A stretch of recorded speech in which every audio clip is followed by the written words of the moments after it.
Hello, dear friends. I hope you're doing really well. Let's continue reading. We are going to start the book of Numbers, chapter 25.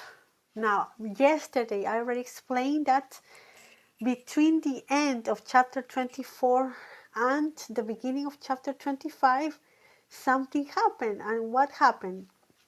And this is written later in the book of Numbers, but what happens is because Balaam wasn't able to curse Israel, and he wanted his gold and his silver and his, worldly fame.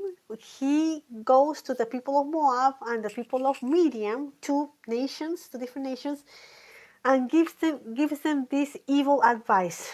He tells the women of Midian and Moab to, I don't know how to say, to invite the men of Israel to participate in their, I don't know how to say, in their parties, in worshiping a false god called Baal Peor. So unfortunately, this evil plan works. So let's read. While Israel remained at Shittim, the people began to play the harlot with the daughters of Moab. For they invited the people to the sacrifices of their gods, and the people ate and bowed down to their gods. So Israel joined themselves to Baal of Peor, and the Lord was angry against Israel. The Lord said to Moses, "Take all the leaders of the people and execute them in broad daylight before the Lord, so that the fierce anger of the Lord may turn away from Israel." So Moses said to the judges of Israel, "Each of you slay his men who have joined themselves to Baal of Peor." Then, behold, one of the sons of Israel came and brought to his relatives a Midianite woman in the sight of Moses and in the sight of all the congregation of the sons of Israel, while they were weeping at the doorway of the tent of meeting. When Phinehas, the son of Eleazar, the son of Aaron, the priest, saw it, he arose from the midst of the congregation and took a spear in his hand, and he went after the man of Israel into the tent and pierced both of them through, the man of Israel and the woman through the body. So the plague on the sons of Israel was checked. Now, let's talk a little bit about this, although I think it's very clear what's happening. But it's really sad. What an ugly thing. After all these beautiful blessings that God gave to Israel, these wonderful blessings, Balaam gave this advice to Moab and Midian, these two nations. The women, beautiful young women, invited the men of Israel to their, I would say, to their parties, to participate in these dinner meals, part of animals that had been offered to their false gods, the false god Baal Peor. And not only that, that's already, you see that I don't know how to say it, interesting, silly, I don't know what, in Spanish they use the word fornication a lot in this part. Because it is, and not, it's two ways fornication. First, the regular act, man, women doing, doing that, and also a spiritual, because a spiritual fornication is, worshiping false gods. Because when you worship a false god, you're giving yourself to that false god. So they're going to this event, the men of Israel. The women of Midian and Moab invite the men of Israel. They eat these sacrifices made to the false gods, and they participate in fornication, with the women, the men with the women of Moab and Midian. So it's pretty bad, because doing all this, the men of Israel, not all the men, but many, doing all these things, they are worshipping this false god called Baal of Peor.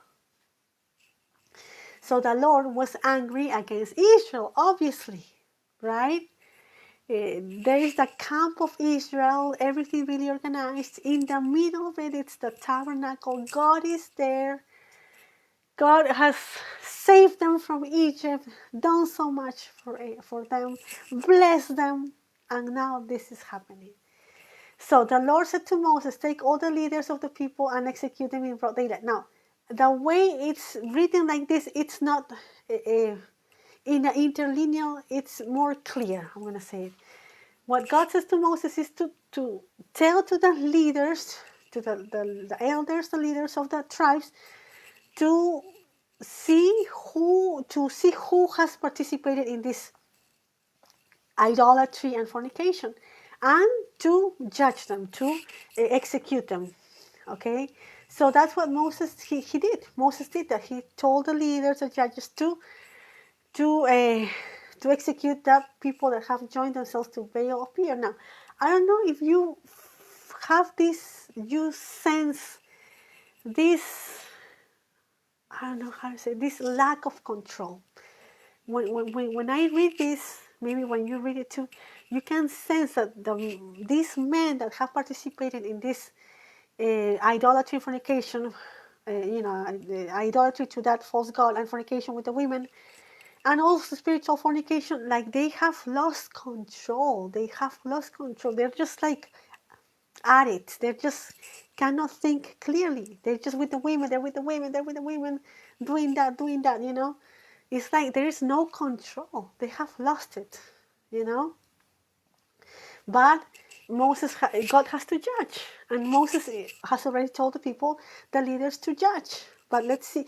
But in the middle of all of this situation that Moses, they have to see who did it and then judge. One of the sons of Israel, we're gonna know from later, from further down, is from the one leader from the tribe of Simeon. He brought a Midianite woman to the camp of Israel, dear friends. And did he bring her to say hello and to read a book? No, he brought her to do you know what? In the camp of Israel, in his tent. Not only that, but when this man, this leader from Simeon brought her, he passed in front of Moses, in front of the tabernacle. They walked there in front of everybody. And the thing that surprises me is, why didn't the people tell him, don't do it, go away? Or they didn't do anything. They just cried. They just kept weeping and crying. Why didn't the people tell him, don't do that, go away, or I don't know, something, leave or go, I don't know. They didn't tell him anything. They saw him and they saw the Midianite woman that they were walking together, and they started weeping. So this man from Simeon, took her, the Midianite, to his tent to do you know what? They were not going to read a book.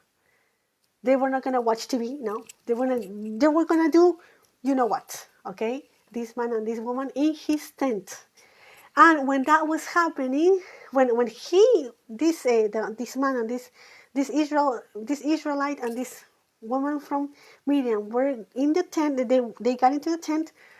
Phinehas, the son of Eleazar, the priest, he saw it. He got a spear in his hand. He followed them, and he pierced both of them through the belly. We know it's through the belly. Like when Phinehas did this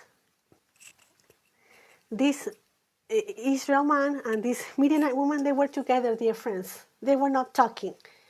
They were together. Their bodies were together. And I hate to say it like that, but it's written like that. It is written like that. Phinehas, the son of Eleazar, speared both of them through the belly. Why? Because, dear friends, that was too much. How can you do that? How can you bring a woman from a pagan nation to the camp of Israel in front of the tent of meeting, in front of the tabernacle. God is in the midst of them, in the tabernacle, in front of Moses. See how there's like no control. They like lost it, you know. They're just with the women, with the pagan women, fornicating. No, there's no. It's just they lost it, right? They lost it. It's not right. How can they do that? You know. And this man, he was a leader. So sad. They lost control. You know, that's not how it is. That he shouldn't have been doing that in front of everybody, in front of Israel, going with this Midianite woman. He was not innocent. She was not innocent. Both of them guilty. You know, this is not right. How can you do that in front of God? So obviously, when Phineas did this, the plague was checked. There was so a plague because the men of Israel, not all but many, were doing these horrible things in idolatry and fornication with the Moabites and Midianites. God sent a plague. People were dying, and when Phineas, the son of Eleazar, speared this man from Israel and this one from Midian, you know, the plague was checked. So this chapter is, you know, kind of ugly and raw. I don't know how to say it, but that's the way it's written. If you are not sure, please just read it and check different translations and check the interlineal Hebrew with English. It's written like this. It's the way it's written, and that's how it happened. So we're going to continue reading, although the whole chapter is about this situation, but we're going to continue reading next week. And I want to read something from the book of Corinthians, because Corinthians have something very important to say about this, the first of Corinthians. So I'm going to stop here, and hopefully we'll continue, God willing, next week. Bye-bye.